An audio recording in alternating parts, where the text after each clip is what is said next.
Hello, YouTubers, friends, compatriots, bootlickers, shills, desolate, sirs, peasants, vassals, minions, Ukraine watchers. I'm a useful idiot. Welcome. And today I want to talk about this whole situation with Crimea that's unfolding so quickly. And so now we have a referendum has occurred in Crimea, and something like 93% of the people voted to become a sovereign state, an independent nation. And sort of gave a mandate for possibly rejoining Russia. And I think this is very strategically very smart, both on Crimea's part and on Russia's part, which of course is the same thing.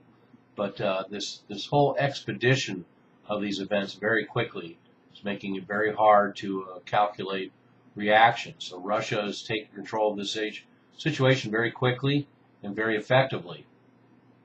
And the other part of this is the sequence of events. The fact that Crimea is secured, its borders secured, itself secured, its bases, its military, its government buildings, and then held this referendum and became a sovereign state. So therefore, once again, it sidesteps the stigma of, say, being invaded technically by Russia and then annexed.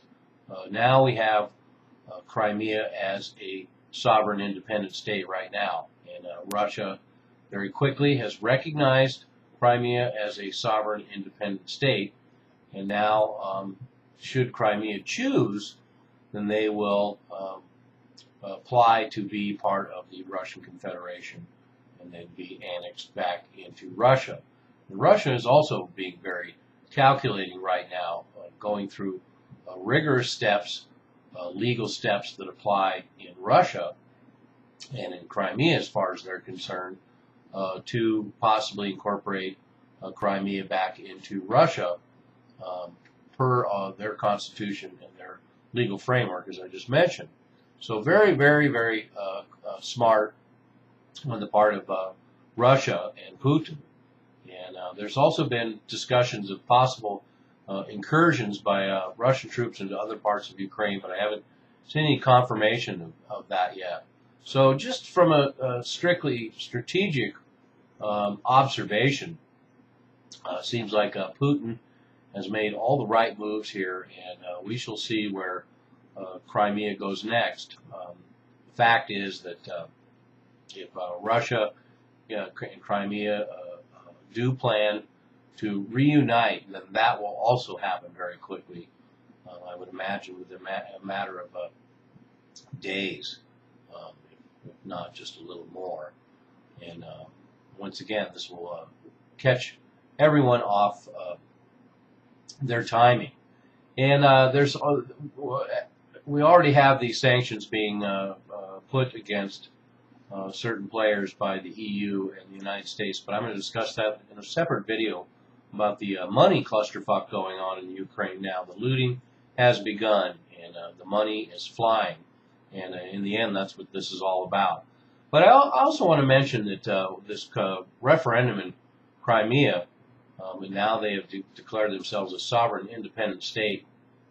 So far, this has gone well, and it's gone at least as well as the referendum of South Sudan separating from the rest of Sudan, and now we have an ensuing war there, unfortunately. And then we also have Veneto in Italy, the area, a very rich area of Italy, which Venice is a part, also held a referendum for independence from the bureaucracy of Rome.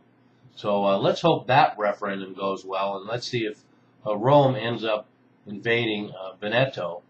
And then, of course, we have a referendum in Catalonia in Spain, and they also want to secede from the rest of Spain. And so we'll see if Spain ends up invading Catalonia in order to keep them from going independent. And then the Scotland independence vote referendum is coming up in September, and we'll see if Scotland secedes from the United Kingdom and becomes an independent country. And of course, Britain, of course, will also be tempted to invade.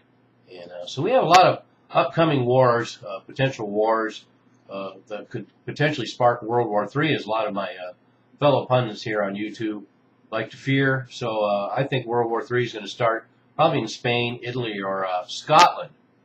So I'm a useful idiot. Don't you be one too.